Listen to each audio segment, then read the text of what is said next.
9 Mercury, info aktual lagu hits, sahabat Mercury. Yuk kita awali perjalanan talkshow kita. Dan tadi saya sudah sounding kalau hari ini kita akan memperbincangkan begitu ya tentang perlunya rebranding jabatan. Tetapi sebenarnya tema kita itu apa itu rebranding kerja. Kata Bu Novi ini memang sesuatu yang masih belum banyak dikenal.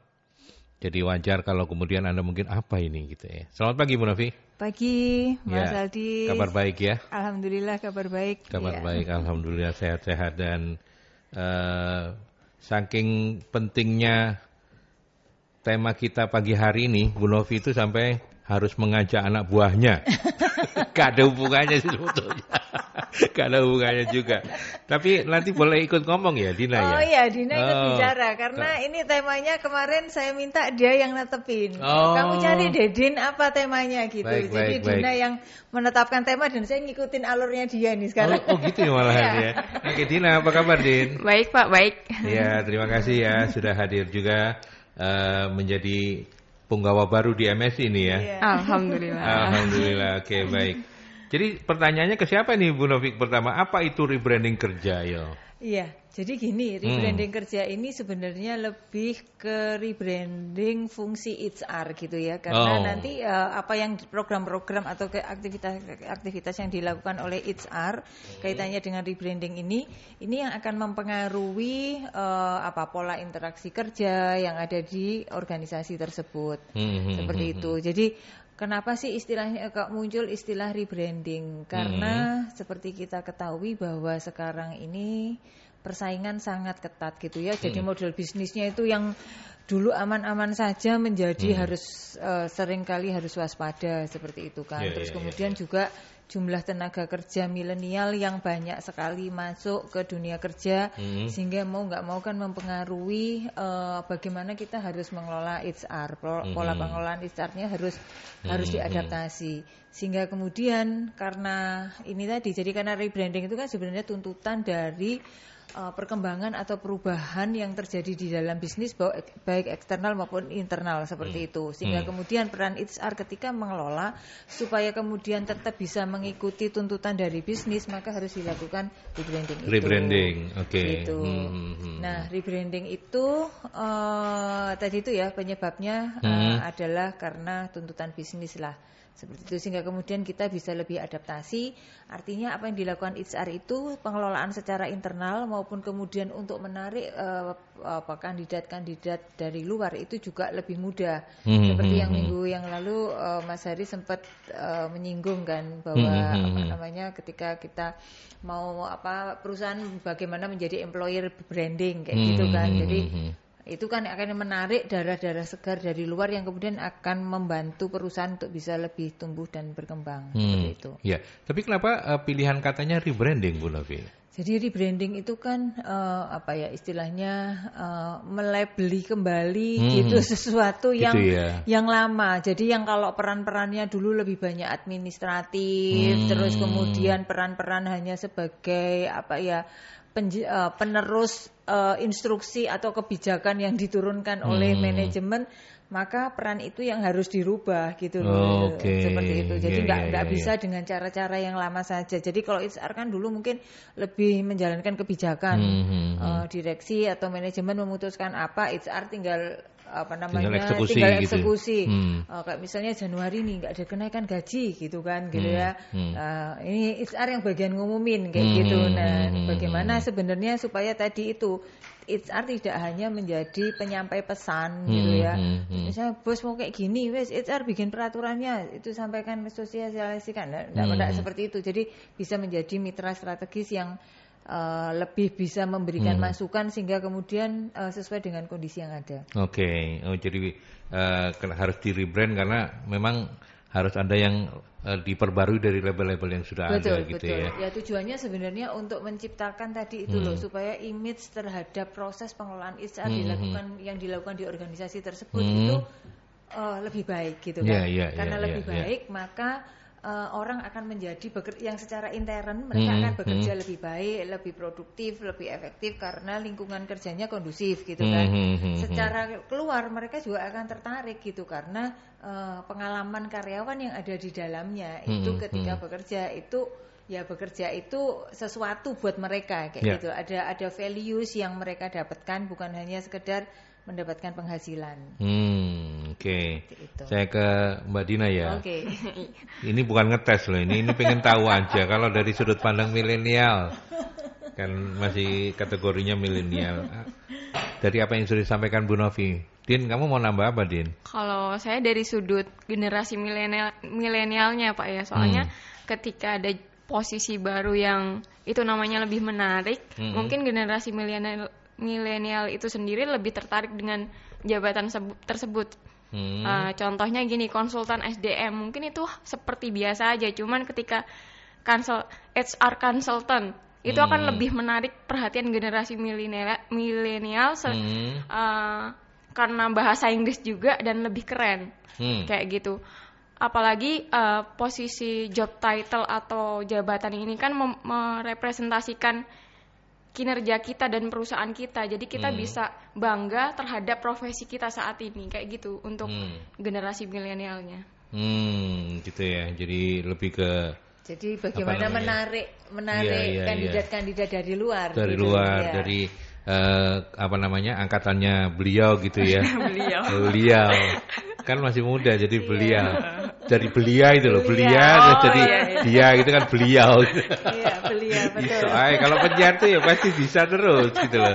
Ya. Memplesetkan. Iya, memplesetkan. Tapi Bu Novi sebenarnya apa sih keuntungan kalau misalnya ini kan dari tor yang dikirim ke saya ini kan disampaikan juga bahwa wajar kalau ini belum familiar ya, karena ini something new gitu ya. Iya benar ya Bu Novi. Betul.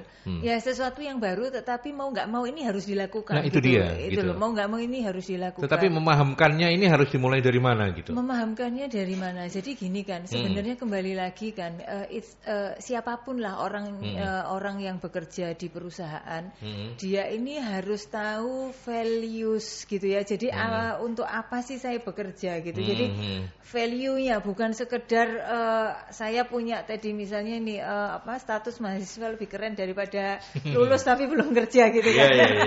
Jadi terus kemudian akhirnya bekerja apa adanya kan menjadi seperti itu. Jadi ketika kita bekerja mestinya ketika kita masuk kerja kita ini mencoba mencari tahu. Jadi kalau saya berpikir dari sisi kandidat gitu, kalau saya mau mencari pekerjaan, saya akan nyari pekerjaan yang itu bermakna buat saya. Artinya kemampuan saya itu saya bisa eksplorasi di sana, bisa saya kapabilitas yang sekarang saya miliki itu saya bisa saya sumbangkan di sana. Jadi saya membuat values di perusahaan. Nah, demikian juga dengan fungsi HR gitu kan. Jadi siapapun yang bekerja tadi itu secara individu harus seperti itu. Dan kalau kebetulan dia bekerjanya di bidang HR, menurut saya dia juga harus seperti itu. Jadi bukan bekerja berdasarkan seperti apa yang ada di sana. Kalaupun memang ada keterbatasan karena newcomer, karena aturan-aturan yang sudah baku dan sebagainya, tetap dia harus mencari sesuatu yang bermakna dengan apa yang dia kerjakan. Seperti itu. Nah, karena kita ini konteksnya karena solusi SDM, maka bagaimana semua orang yang bekerja di bidang HR itu tadi itu memikirkan apa sih yang sebenarnya yang bisa lebih baik dengan yang saya lakukan untuk perusahaan saya. Karena gini, kalau kita ini bekerja dan kemudian hasil pekerjaan kita itu digunakan gitu ya, diimplementasikan untuk lingkungan kerja kita di dalam organisasi kita, dan itu memberikan impact yang positif, itu rasanya ada sesuatu yang berbeda, ada sesuatu yang positif yang kita lakukan seperti itu. Jadi memulainya harus dari mana? Itu tadi kesadaran bahwa ketika kita bekerja, cobalah kita cari dulu gitu loh. Kita meaningnya pekerjaan itu apa sih buat kita gitu ya. Kalau misalnya nih saya nih sebagai konsultan HR gitu, meaning saya bekerja ini kenapa terus kemudian ini membuat saya bertahan dan saya mengeksplorasi pekerjaan ini dan mengajak orang lebih banyak untuk bisa tertarik di pekerjaan ini, karena pekerjaan ini memberikan solusi ke orang gitu loh. Jadi konsultan itu sampai kapanpun tugasnya itu adalah ngasih solusi gitu kan. Ketika kita memberikan solusi dalam bentuk yang sesuai dengan masalahnya atau kebutuhannya, maka kita akan bermakna seperti itu. Nah, itu tadi teman-teman di HR yang sekarang enggak tahu lah di manajer, kepala bagian, asisten manajer lah, staff lah, supervisor apa namanya itu tadi coba pikirkan sesuatu yang bisa Anda lakukan di pekerjaan Anda gitu loh. Jadi jangan hanya kemudian misalnya aduh wis jarine bose pancene kok ngene aku cuman bisa ngelakuin. Nah, jangan kayak gitu. Carilah cara yang membuat Anda itu bekerja di sana itu ya bermakna sehingga ketika nanti suatu ketika dia mau berpindah karir ke tempat lain, itu ada sesuatu yang dia bisa banggakan. Ada apa istilahnya itu? Apa itu Mas kalau apa namanya legasinya gitu ya, ada legasinya gitu loh bahwa saya sudah melakukan ini bisa memberikan impact dan kemudian saatnya sekarang saya memberikan apa namanya solusi. Membuat legasi baru di tempat yang berbeda kayak gitu baru. Jadi mungkin semangat itu loh yang harus ada sehingga kemudian ya itu tadi kalau kemudian dari masing-masing individunya sudah seperti itu, maka kita bisa kemudian aplikasikan di pekerjaan tadi, di organisasi kita. Kita ini bisa memberi makna apa sih terhadap organisasi. Ya. Din? Iya. Terpukau saya. Terpukau dengan Bu Novi. Iya, luar biasa ya. Iya. Padahal saya membuat materi cuma Bu Novi yang lebih hafal ini. Iya. Kamu lulus boleh 3,5 tahun, tapi beliau sudah jam terbangnya beratus-ratus, beribu-ribu, berpuluh-puluh ribu jam gitu ya. Tapi Din, kalau melanjutkan Bu Novi tadi, kurang lebihnya kita sudah bisa menangkap begitu ya alasan kenapa mesti perlu rebranding kerja ini. Tapi kemudian orang juga selalu ingin mengejar dengan sebenarnya apa sih tujuan utamanya itu sebenarnya kalau perusahaanku perlu melakukan rebranding kerja ini sebenarnya tujuan utamanya itu apa sih? Jadi rebranding jabatan ya. Rebranding jabatan ya. Itu trennya mulai marak di 2019 menurut data di Biro Pusat Statistik Indonesia itu. Jadi di tahun 2020 ini akan ada 83 juta milenial yang akan terjun di dunia pekerjaan. Nah, itu kan sedangkan yang ngelamar para milenial, maka dari itu perusahaan-perusahaan harus menyesuaikan dengan karakteristik milenialnya. Jadi kan milenial itu punya karakteristik yang beda-beda, punya pandangan yang berbeda, punya gaya bekerja yang beda, sehingga gimana caranya perusahaan itu bisa menggait generasi milenial tersebut, Pak, gitu. Oke, baik. Jadi apa namanya ini? Sebenarnya rebranding jabatan atau rebranding kerja ini memang pure lebih karena supaya anak-anak milenial itu jadi bukan hanya mengenali job description tertentu, tetapi mereka tertarik karena kok kayaknya gua banget nih. Iya, benar. Gitu ya. Memang kayak gitu ya. Dan terkadang posisi yang udah kudet gitu kan ada perusahaan yang butuh posisi baru untuk memperkaya jabatan di perusahaannya agar distribusi tugas itu terlaksana dengan baik. Itu kan membutuhkan adanya posisi baru. Nah, itu disesuaikan juga dengan kira-kira posisi ini sesuai dengan generasi milenial itu apa ya kayak gitu. Jadi perlu adanya emang job title yang baru itu. Selain rebranding, mewujudkan job title yang baru. Job title. Jadi tujuan akhirnya nanti adalah job title yang lagi-lagi dan lagi-lagi bisa mengakomodir 83 juta milenial yang hari ini menjadi pencari kerja. Kita ke penelpon. Selamat pagi Merkuri. Selamat pagi. Assalamualaikum warahmatullahi wabarakatuh. Waalaikumsalam Pak Sumarwito. Ya, ini dengan Ibu yang cantik. Ya. Terima kasih. Bu Novi cantik. Oke, terus Dina. Ada Dina yang lebih muda lagi, Pak. Insya Allah lebih cantik. Loh, Pak, lebih cantik ya apa? Bentar, nggak jelas. Halo. Pertanyaannya apa? Halo. Ya, halo ya. Sudah jelas, Pak? Pak Sumi, mungkin ada. Ya, sudah jelas. Monggo, silakan. Jadi ada Bu Novi, ada Dina yang lebih cantik katanya. Ya. Mbak Novi dari Dina ya, yang cantik itu. Iya, Pak. Ini ya. Untuk generasi milenial kerja itu apa juga di kejujuran ya, kejujurannya. Jadi kan terlalu pandai itu nipu butuh korupsi lebih canggih. Aduh, sayang Pak Sumi harus. Pak Sumi? Halo? Ya, monggo. Diulang Pak. Kalau terlalu pandai itu biasanya suka ini ya, tipu-tipu gitu dah. Nah, itu lebih pandai kan gitu ya. Jadi kalau orang yang tidak pandai itu kebanyakan dia gak iso apa itu wujui gak iso apa kan dia terus ya segitu kan gitu jadi ya. Istilahnya orang gomblo itu biasanya lebih jujur gitu ya Pak ya? Ya, okay. Ya tidak semua ya. Ternyata juga begini. Kalau zaman dulu, zaman saya itu ngalami ya. Itu orang-orang itu kalau yang bekerja pada perusahaan atau pada majikannya itu dia betul-betul seperti bahwa dia itu punya dia sendiri, punya perusahaan dia. Jadi pengabdinya itu betul-betul, ya toh. Dan dia tidak berkhianat pada majikannya atau pada bosnya kan gitu. Nah, contoh sekarang, kalau ada perusahaan minimarket, ya toh, itu sudah buka minimarket, terus dibuka jejeri, ya itu persaingan sebetulnya kan kalau ada apa ada dua-dua yang jejer dengan dia menyaingi, terus ada orang itu menyaingi itu kan berarti mesti orang berusaha mematikan usaha orang lain, ya toh. Kalau dulu itu enggak. Apa itu ya kamu usaha ini aku usaha yang lain juga begini dalam hal perjanjian hutang piutang ya toh. Kalau dulu itu nggak ada dicatat apa, jadi yang berhutang itu merasa berhutang. Kalau sekarang nggak dicatat terus pakai kwitansi pun itu lali ya ngemplang kan gitu ya. Soalnya kalau zaman itu yang mengawasi yang itu kan malaikat sudah. Nah ini bisa ngemplang. Itu cara caranya apa itu agamanya atau mentalnya itu yang dibikin seperti dulu, tapi kepribadiannya itu seperti sekarang. Sekarang, oke. Ya, mentalnya itu udah repot sekarang. Terima kasih. Assalamualaikum warahmatullahi wabarakatuh. Waalaikumsalam Pak Sumarwito, kami sudah menangkap. Terima kasih ya, sudah mencoba mengkombinasikan antara usia Anda dan usia Dina gitu ya. Oke, tapi nanti kita break dulu. Saya ke pesan-pesan dulu ya.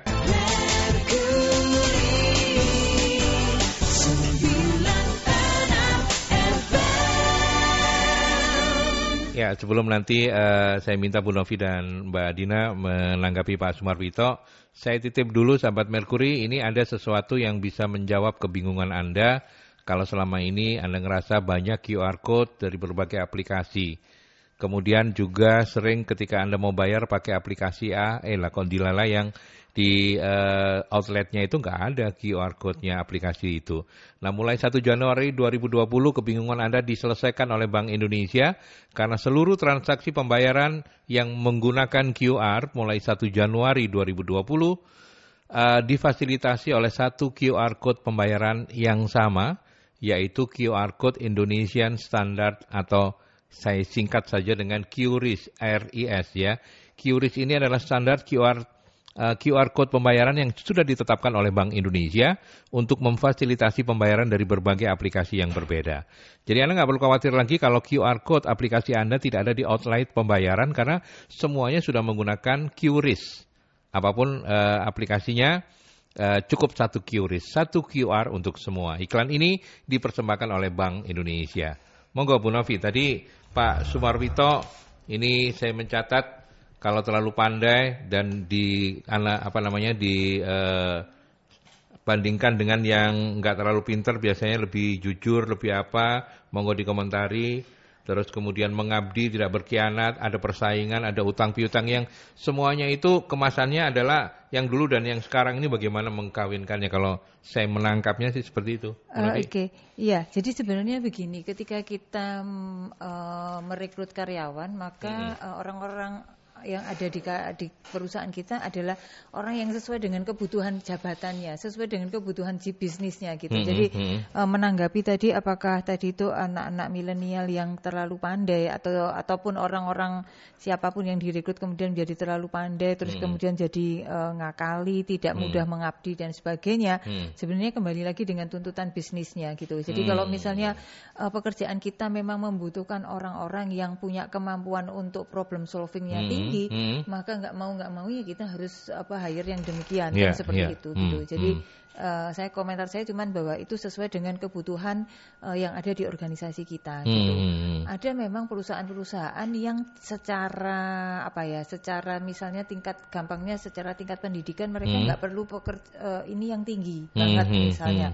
Saya juga punya klien yang kebanyakan mereka karyawannya hampir 1.000 orang. Kalau di total yang sarjananya itu tidak sampai orang ke 1.000 ya. Kalau 1.000 itu tidak sampai orang 20 sarjananya. Oh ya. Ya.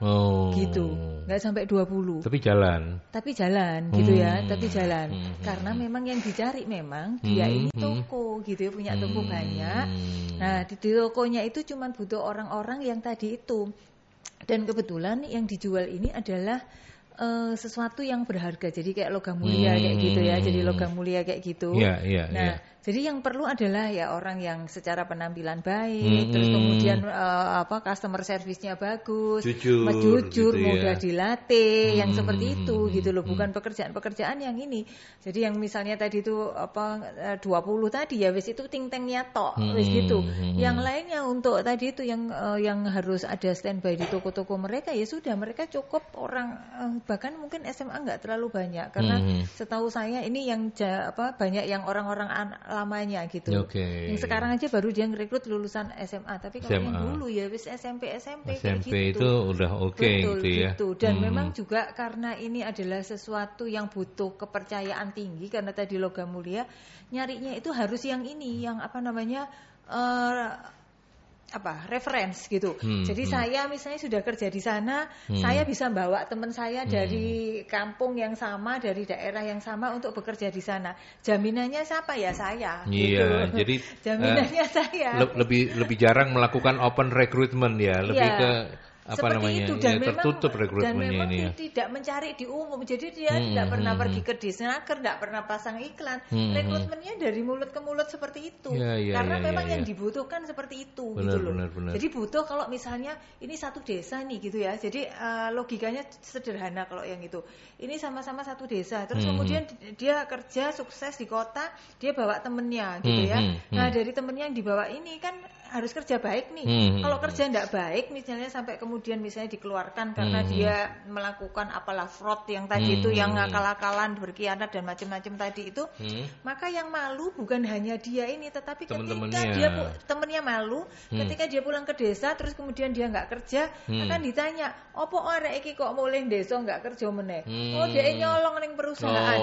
Yang malu dia sak keluarganya, seperti itu. Jadi ada efek seperti itunya yang diambil gitu. Jadi kalau tadi menjawab bahwa memang kalau butuhnya cuma seperti itu ya oke, fine direkrut yang seperti itu. Tetapi kalau perusahaan kita ini butuh orang-orang yang problem solver gitu, ya kita akan cari yang sesuai. Artinya kalau misalnya perusahaannya masih di tataran yang Bu Novi sampaikan ya nggak usah sok milenial ya, buat apa gitu ya? Iya, tetapi pada mau tidak mau pasti kelompok usianya milenial. Mau nggak mau ya, kalau sekarang kelompok usianya pasti milenial. Iya betul, gitu, betul. Kalau kita bicara milenial kan dimulai dari usia yang kemudian akan membawa karakter seperti itu. Kayak gitu. Jadi jawaban saya sebenarnya seperti itu Pak Sumi. Jadi untuk memastikan bahwa ya itu tadi loh. Tidak semua gitu ya, tidak semua bahwa yang pinter itu kemudian jadi ngakali. Saya percaya kok pasti bosnya lebih pinter daripada karyawan. Gitu ya. Saat pinter-pinternya karyawan pasti bosnya lebih pinter gitu. Berarti ya. Ilmu ngakali itu ada di level bos. Anda kan bos Pak Sumi. Berarti kan levelnya Anda masih saya lebih banyak. Saya percaya itu gitu. Jadi Bapak nggak perlu khawatir Pak. Nggak perlu khawatir, Bapak cuma perlu waspada. Selamat pagi Merkuri. Pagi Bung. Ya Mas Dewa monggo silakan. Rebranding apa tadi judulnya? Rebranding HR. Iya. SDM. Ya. Yang saya tanyakan yang pertama, langsung catat ya pulpennya. Siap. Apakah rebranding apa tadi? Itu loh judulnya itu. Iya, itu SDM. Bisa SDM, bisa juga bukan dicampurkan ya. Dihubungkan dengan adanya profile branding enggak ya? Karena profile personal branding. Oh, personal branding. Nah, jadi kadang kita ingin membrandingkan suatu pekerjaannya atau jabatannya, tetapi orangnya nggak banget gitu loh ya. Entah ini ada kedekatan dengan HRD atau ada main mata sama pemilik perusahaan, tapi kan terus hopus sih kok sok menjuduki jabatan ini ya, itu kan kadang nggak kompeten tapi bisa jadi. Apakah terus orang yang punya personal branding yang bagus itu juga akhirnya ya kamu harus ada yang sisi yang lain punya personal branding yang bagus, dia akhirnya bisa menduduki suatu jabatan tertentu lah. Itu mungkin karena prestasi, bukan karena main mata yang tadi saya omongin. Jadi itu bisa nggak sih dihubungkan dengan seperti itu? Lalu kalau ada ngomong bosnya lebih pintar dari karyawan, saya kelihatannya agak nyangga deh. Soalnya walaupun ngomong bos lebih pintar atau anak buah nggak lebih pintar dari bosnya, karena nggak semua bos bisa menguasai keuangan. Akhirnya dia merekrut bagian keuangan.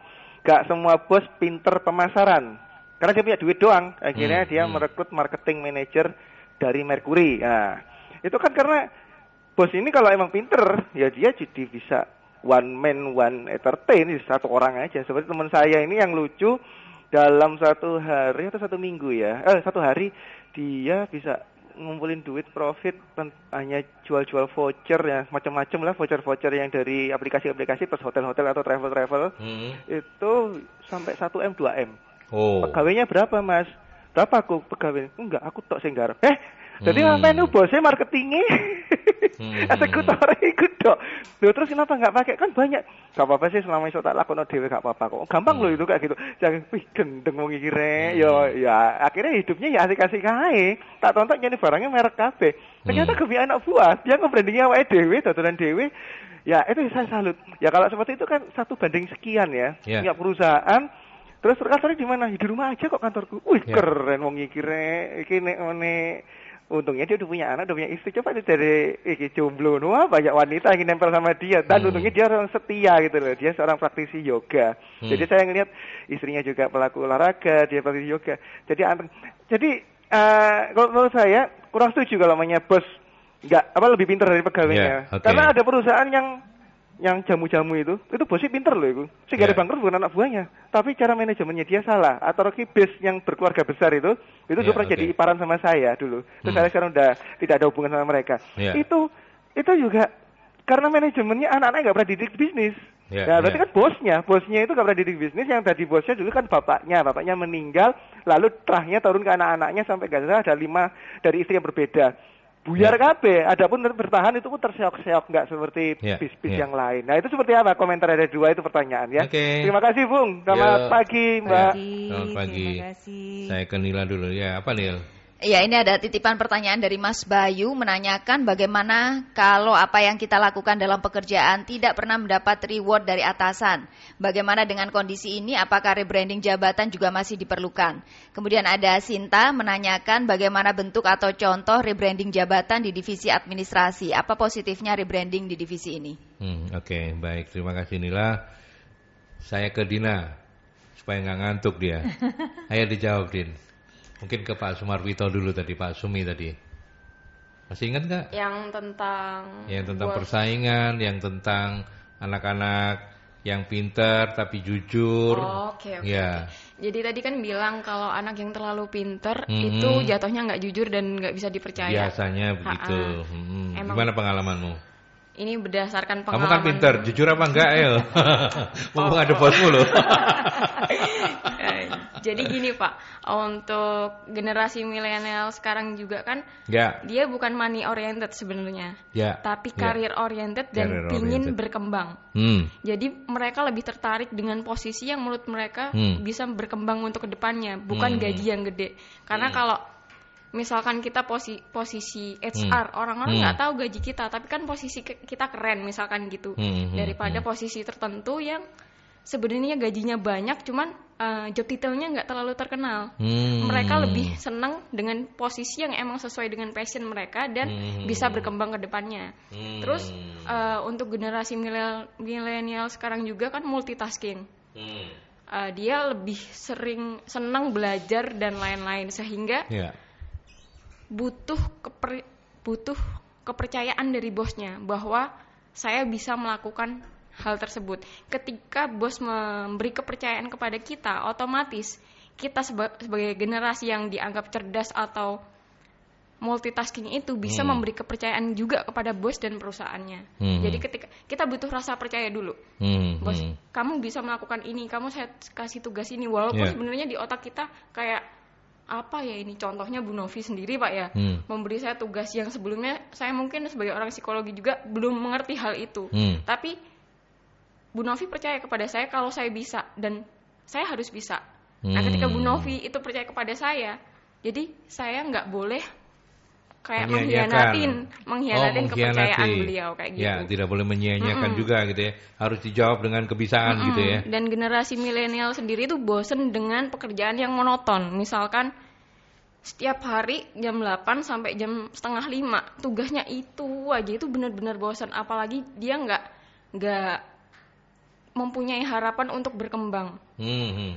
Itu yang membuat para generasi milenial sering pindah-pindah kerja karena dia menurut, di sini nggak ada jenjang karirnya. Pekerjaan ini monoton, walaupun gaji saya besar, cuman saya nggak akan berkembang ke depannya.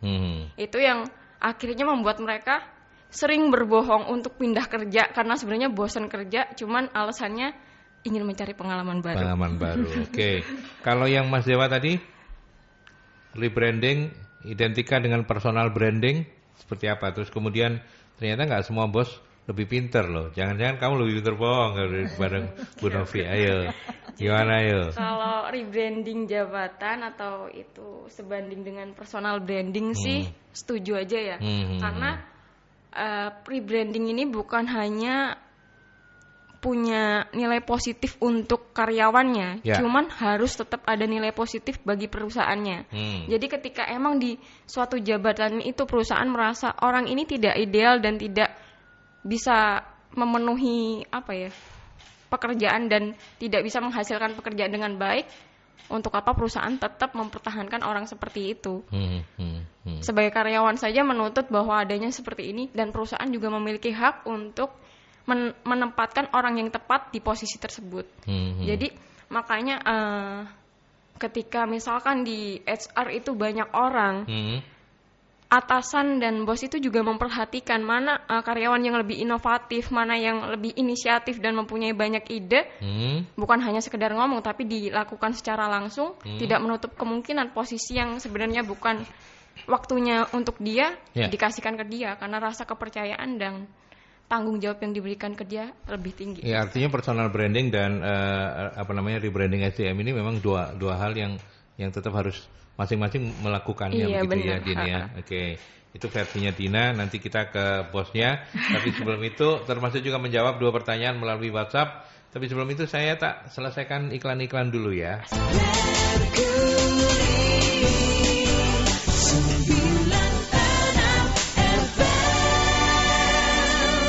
Ya, sekarang saya minta Bu Novi untuk menjawab Mas Dewa. Sebelum nanti saya kembali juga ke Dina untuk berkomentar tentang 2 pertanyaan dari Mas Bayu dan Mbak Sinta di WA. Bu Novi, soal Mas Dewa gimana nih?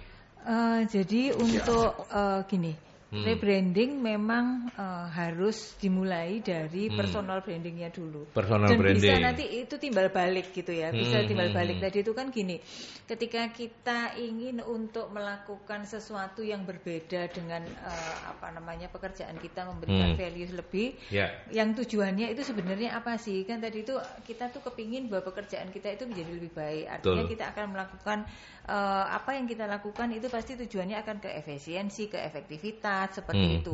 Nah, artinya ketika kita ini melakukan efisiensi dan efektivitas terhadap pekerjaan-pekerjaan kita ini kan akan membuat standar baru gitu ya, akan membuat standar baru yang kemudian karena ada standar baru maka akan memunculkan kreativitas gitu kan, yang dimana artinya ini bisa mengubah perilaku kerja dari masing-masing orang yang ada seperti itu, dan mengubah masing-masing perilaku kerja dari masing-masing orang yang ada ini kalau orangnya banyak gitu kan, kemudian akhirnya bisa mengubah ke budaya kerja yang ada di perusahaan seperti itu. Ketika mengubah budaya kerja artinya akan ada identitas baru.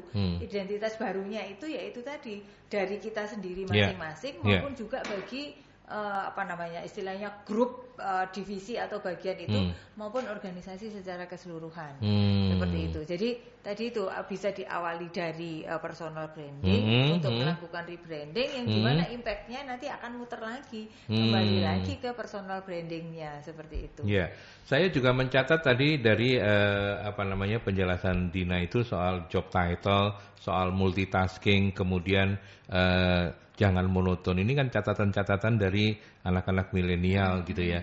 Nah, Bu Novi sebagai yang mungkin harus meleburkan ini dalam sebuah perusahaan, apa yang kemudian harus dimaknai dari catatan-catatan anak-anak milenial ini?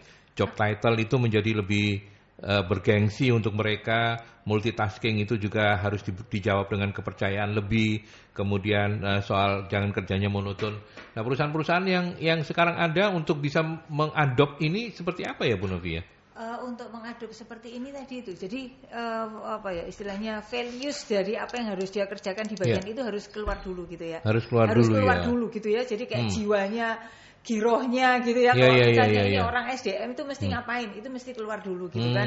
Artinya dengan tadi adanya perubahan-perubahan yang ada, kita harus bisa mengakomodasikan itu seperti itu. Jadi misalnya ini kita dari apa yang tadi disebutkan tadi ini pekerjaan-pekerjaan yang multitasking lah, yang monoton, yang butuh kepercayaan dan sebagainya.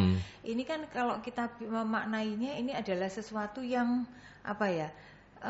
butuh sesuatu yang selalu berkembang gitu ya. Butuh lingkungan yang kondusif yang mendukung itu semua terjadi seperti itu. Karena dengan demikian dan pekerjaan-pekerjaan sekarang ini memang pekerjaan-pekerjaan yang nggak bisa dikerjakan oleh individu-individu. Kolaborasinya tinggi gitu. Secara internal maupun eksternal itu sekarang kita nggak bisa mau melakukan super-superan tadi loh. Ini menyinggung pertanyaan Mas Dewa tadi bahwa memang di organisasi perlu bagian-bagian itu gitu loh, seperti itu, bahwa kita nggak sebuah organisasi yang besar kecuali memang kita mau bisnisnya nggak mau berkembang ya segitu-gitu aja semua bisa dihandle satu orang, tetapi sebuah organisasi bisnis yang berkembang pasti butuh kolaborasi baik secara intern nanti maupun keluarnya.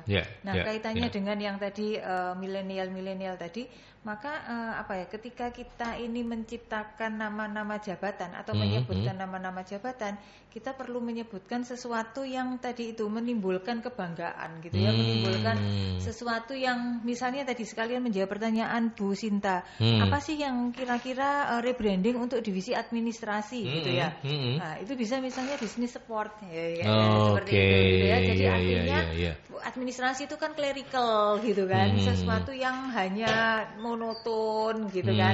Nah, kita bisa mengatakan di business support kayak gitu.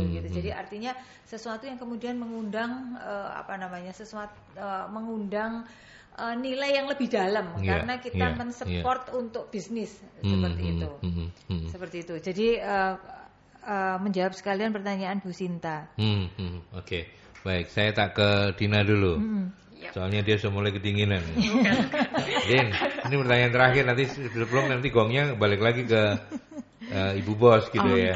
Oke. Bagaimana kalau kita, ini Mas Bayu tadi yang menanyakan, bagaimana kalau apa yang kita lakukan dalam pekerjaan itu tidak pernah mendapatkan reward dari atasan. Bagaimana dengan kondisi ini? Apakah rebranding jabatan juga masih diperlukan? Gimana komentar kamu, Din?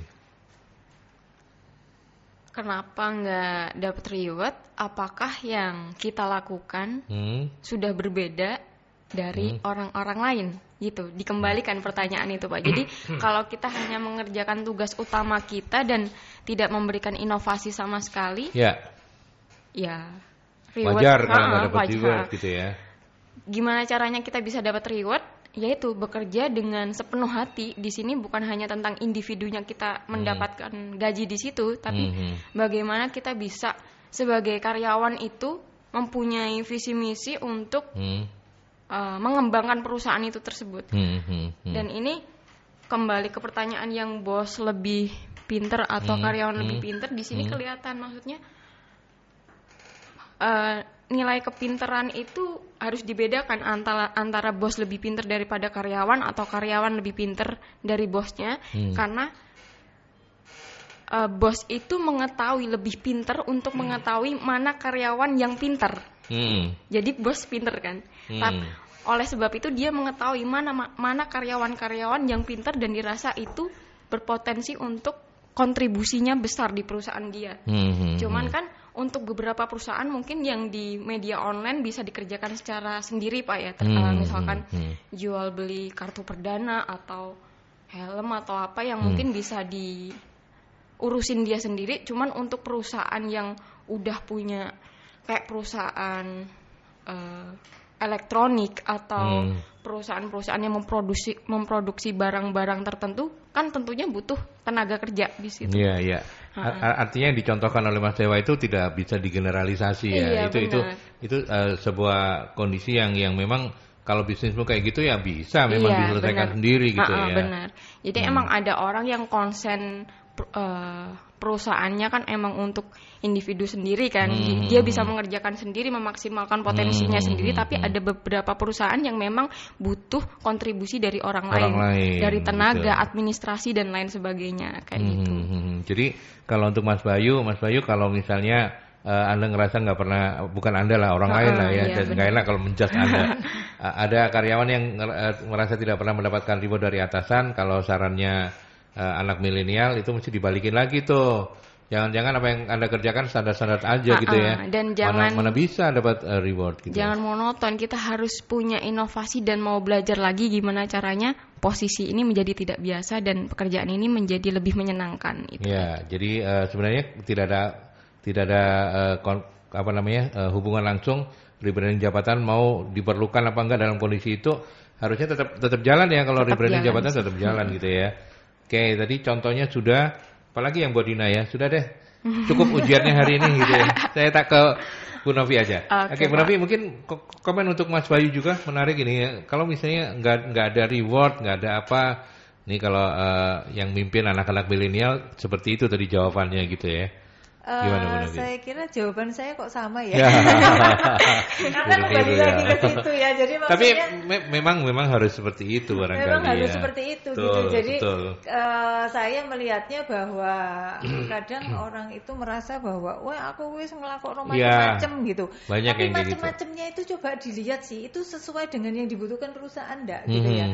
Atau misalnya dia nggak pernah berkomunikasi menyampaikan reportnya kepada pimpinannya gitu, sehingga kemudian juga bosnya nggak ngerti nih dia ngerjain apa aja gitu lah. Tiap hari mungkin hanya datang, terus dia juga repot, sibuk gitu kan. Tetapi kemudian dia nggak pernah berkomunikasi, menyampaikan progres pekerjaannya atau bertanya kesulitannya, semua dikerjakan. Terus kemudian ya sudah nggak ada ya masuk tepat waktu, nggak ada yang salah dengan dia. Dia kerja juga nggak santai-santai, istirahat, makan ya sewajarnya waktunya, pulang ya nggak pernah sebelumnya gitu kan. Artinya menurut dia kalau bekerjanya seperti itu ya perlu dilihat lagi gitu loh, karena sudah nggak zamannya bahwa orang bekerja seperti itu. Tolong berikan values atau sesuatu yang buat buat perusahaan itu berarti. Iya, lebih valuable gitu ya. Banyak orang yang kemudian udah ngerasa sampai istilahnya aku sudah kerja berdarah-darah gitu ya. Gitu-gitu ya. Tapi ternyata kepala buat kaki. Tapi sebenarnya perusahaan cuma melihat, loh, kamu itu kerjamu kurang cerdas gitu loh. Yang sudah berdarah-darah itu nggak ada nilainya sama sekali, dalam tanda petik nggak ada nilai yang motifnya lebih ke ekonomi ya kalau itu sebuah perusahaan. Dan gitu mungkin ya. ini ya saya tergelitik tingkatkan kemampuan komunikasi untuk ini. Komunikasi ya. Artinya gini. Ya. Kita ini melakukan konfirmasi atau kalibrasi lah terhadap apa yang kita kerjakan. Saya mengerjakan seperti ini sudah benar belum sih? Ya. Saya diminta belajar A sampai Z gitu. Saya sudah melakukan A sampai E dulu nih. Ini sudah benar belum cara saya melakukannya gitu ya. Dari sini tuh sebenarnya ada lagi yang perlu diimprove enggak kayak gitu loh. Jadi dia harus sering berkomunikasi supaya kemudian siapapun lah, baik pemberi tugasnya atau orang-orang yang lain yang ada di sekitar dia itu tahu apa yang dia kerjakan. Kalau enggak dia cuma diem jadi tadi pekerja rajin kayak gitu, ya orang enggak ngerti loh Mas apa yang dia lakukan, apa yang sudah dia lakukan. Bisa jadi orang seperti ini malah disalahgunakan oleh orang lain. Disalahgunakan tuh artinya gini. Dimanipulasi ya. Dimanipulasi artinya dikasih kerjaan-kerjaan kayak gitu. Arek kan anteng senengane lungguh, enggak tahu ngomong mbek wong. Jadi malah diblek-bleki kerjaan yang nanti kemudian hasil kerjanya dipakai orang lain. Iya, diakoni orang lain gitu. Jadi tadi itu coba Anda lebih berkomunikasi lah. Ya. Gitu. Karena itu salah satu kuncinya, salah satu kunci keberhasilan dalam pekerjaan kita. Karena kita tahu apa yang kita sudah kerjakan itu benar atau enggak, sesuai atau belum. Seperti itu. Ya, oke. Masih ada waktu, sudah terjawab ya tadi Mbak Sinta juga sudah. Bu Sinta mungkin saya masih ini tadi yang bisnis support ini saya sekalian saya juga mau nitip pertanyaan, kalau misalnya orang kemudian karena ini ada hal baru rebranding jabatan ini sebenarnya apa sih yang boleh kita petik jadi manfaat bahkan bukan cuma untuk perusahaan tapi juga karyawan, para pencari kerja. Gimana Bu Novi? Mau silakan dirangkum saja jawabannya gitu. Rangkumannya jadi seperti ini sih. Jadi rebranding itu kan artinya bukan gagah-gagahan ya, bukan hanya istilahnya tok yang dirubah gitu lah, seperti itu. Intinya semangatnya bukan itu gitu ya. Tetapi semangatnya tadi itu loh, kita ini mendapatkan, ini kan mumpung awal tahun nih, Januari belum habis. Jadi kita ini mendapatkan insight baru, kita mesti ngapain gitu ya. Jadi memaknai apa yang supaya saya lebih berharga itu dari masing-masing pribadi, terus kemudian kita menciptakannya di pekerjaan kita. Kita bicara di konteks SDM, maka kemudian bagaimana memaknai tadi itu rebranding di divisi SDM kita. Artinya tadi itu ketika kita ini ingin sesuatu yang baru, kita pasti akan tadi itu menciptakan sesuatu solusi baru bagaimana supaya efektif efisien. Efektif efisien ini kan akhirnya berarti kita ini mendorong masing-masing orang untuk memunculkan usulan-usulan inovasi bagaimana menjadi lebih baik, menjadi sebuah standar baru. Standar baru ini kan nanti untuk branding yang baru nih, karena pekerjaan menjadi lebih baik, lebih efektif, lebih efisien. Karena lebih efisien klik-klik antar divisi menjadi lebih terminimalisasi seperti itu. Kolaborasi menjadi lebih baik seperti itu. Nah, kolaborasi yang lebih baik akhirnya lingkungan kerja baik, budaya kerjanya baik. Budaya kerja baik ini buat orang yang di dalam organisasi sendiri ini akan menjadi semacam semangat baru untuk tadi itu mereka melakukan sesuatu yang dengan cara yang baru seperti itu. Jadi untuk meningkatkan produktivitas mereka, menjadi motivasi seperti itu. Karena lingkungannya enak, karena kemarin saya melakukan seperti ini. Jadi kalau saya akan sering melakukan maka lingkungan ini akan menjadi lebih enak juga. Ketika situasinya sudah enak, nyaman, lingkungan kerjanya menyenangkan, pengalaman masing-masing karyawan juga menjadi lebih enjoy, lebih bermakna di pekerjaannya. Ini pasti akan menjadi kalau bahasanya SDM itu employee value proposition, artinya nilai tambah sesuatu yang berbeda yang ada di perusahaan itu, yang kemudian ini akan diceritakan kepada orang luar, yang kemudian orang luar jadi kepingin tertarik masuk ke tempat kita seperti itu. Jadi bukan hanya mungkin labelnya saja dari SDM menjadi lebih ke HR, tetapi tadi itu juga ada nilai-nilai baru. Selain juga misalnya ini tadi itu dari fungsi administratif lebih menjadi bisnis partner seperti itu. Kalau misalnya dulu kita cuma mengatakan staff recruitment, kita mungkin sekarang akan mendengarkan akan tahu bahwa beberapa jabatan yang dicari misalnya talent acquisition. Itu sebenarnya pekerjaannya apa? Ngerekrut. talent acquisition. Jadi kerjaannya saya yang dulu namanya staff recruitment, sekarang kerjaan saya bukan rekrut pegawai tetapi talent. Talent gitu ya. Wow, gitu. Rekrut talent itu kan beda nih dengan rekrut karyawan. Benar. Kayak gitu. Misalnya kita ngomong dulu staff training gitu ya. Nah, training itu kan bayangannya cuma di kelas tok, tetapi dari pembahasan-pembahasan yang lalu kan kita dapetin nih bahwa pengembangan karyawan itu adalah training adalah hanya salah satu bagian dari pengembangan karyawan. Artinya berarti apa? Kita misalnya staff training menjadi learning and development staff kayak gitu kan. Gitu ya. Jadi artinya pekerjaan yang bahwa pekerjaanku ini mengembangkan orang, bukan sekedar ngasih training. Ngasih training itu skopnya kecil, klasikal, jangka pendek. Tapi kalau pengembangan kita ini unlimited gitu ya. Unlimited. Jadi kayak nurture, kayak apa ya istilahnya, kita dari bibit terus kemudian dipupuk, disiram, tanahnya di macam-macam. Nah, itu pekerjaan yang memberi makna kan, learning and development kayak gitu. Misalnya staf penggajian gitu kan. Ya keren. Jadi misalnya compensation and benefit. Karena kalau seperti yang lalu kita pernah bahas bahwa kita kalau mengemas sebuah paket remunerasi bukan hanya gaji tok, tetapi ada compensation, ada benefitnya.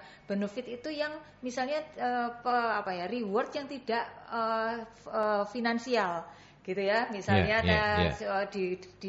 disekolahkan lah, yang kayak gitulah, yang benefit yang mereka bisa dapatkan sekedar tidak hanya sekedar masalah yang sifatnya finansial tadi gitu. Kurang lebih seperti itu. Jadi supaya mendapatkan perspektif baru bahwa tadi itu kalau peran kita selama ini kita ngerjaannya hanya seperti itu, coba carilah sesuatu yang lebih bermakna lagi dari apa yang dia kerjakan. Ya. Gitu. Din mau nambahin? Intinya rebranding itu kayak menyadarkan kita. Contoh dalam kata-katanya gini, saya bukan hanya menjual produk, tapi saya bertanggung jawab untuk mengusung dan menjaga brand yang saya pegang saat ini. Jadi lebih mencintai profesi kita masing-masing. Terima kasih banyak Bu Dina. Sama-sama Pak. Sudah berkenan hadir. Bu Novi terima kasih ya. Terima kasih banyak.